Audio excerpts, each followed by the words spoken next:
because it is the 150th anniversary of the Battle of Gettysburg. And just because it falls on this particular year, I think the importance of the Battlefield Rehabilitation Program is really, we can showcase what we've been able to accomplish since 1999.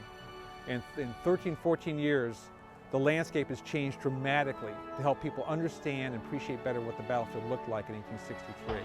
The National Park Service does not have the money to fund this type of program. We could not have done it without companies like Apache donating these trees.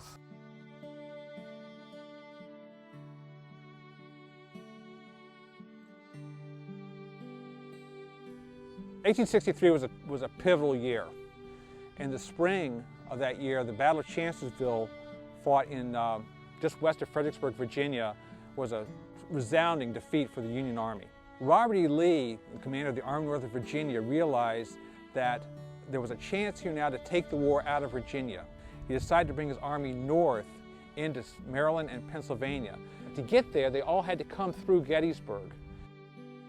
Lee had other ideas behind this too. Part of it was to pick up Union supplies to feed his army and supply the Southern war effort. What he did not know was that the Army of the Potomac was very, very close. Confederate troops that came to Gettysburg on June 30th came just to find supplies and explore. They didn't really realize it was the Army of the Potomac until the first shot was fired and the infantry finally arrived. And they didn't scatter like militia. Under that first shot, they fought, and they fought really to the death out there west of town.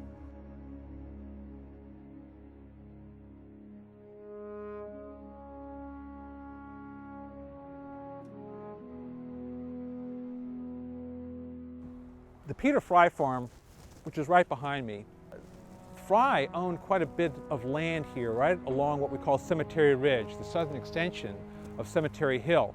This would become the primary Union defensive position. Fry owned all the property in here.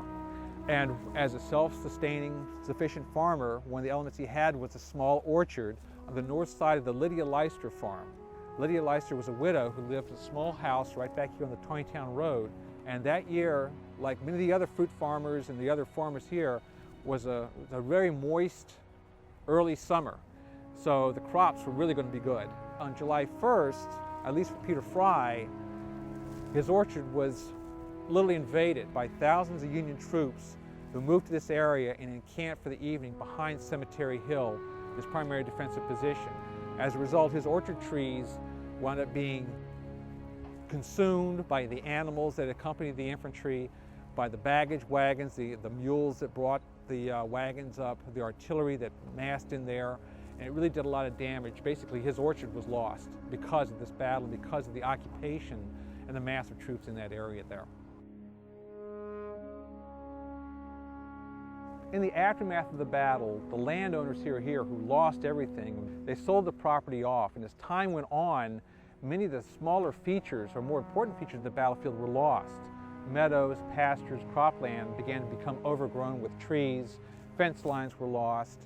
We lost a lot of information. And it wasn't until probably the 1970s or 1980s we began to reevaluate the importance of these landscape features on the battlefield. The Park Service undertook a general management plan in 1999 to restore the landscape back to its 1863 appearance, or as close to it as we can get. It's called the Battlefield Rehabilitation Program.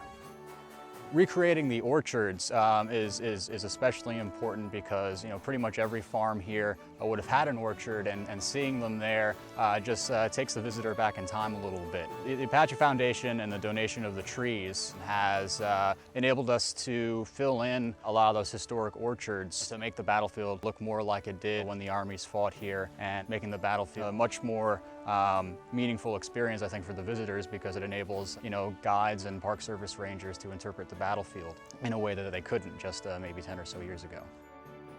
Growing up here at Gettysburg, there was a lot of family pride in the fact that I had a great-great-grandfather that actually fought and died at Gettysburg. And having spent, a summer working for the National Military Park in an early restoration program, it's just really, tremendous that I've been able to come back working with Apache and actually see Apache's involvement with the tree restoration program that they've got going on here at Gettysburg National Military Park. It's really important to us as historians as interpreters and as cultural resources specialists to preserve this battlefield site as a memorial to both armies, and not just come here and appreciate what the armies did here, but also what they saw. And part of what they saw were these orchards and the farm sites and the landscape and the fences, everything that's here. We could not have done it without important donations like this from Apache. The Civil War was the war of wars as far as the Americans are concerned, and it formed the way we are today. But if we look back in our past, the way the Civil War decided certain issues and made us the country we are today, we're much better off.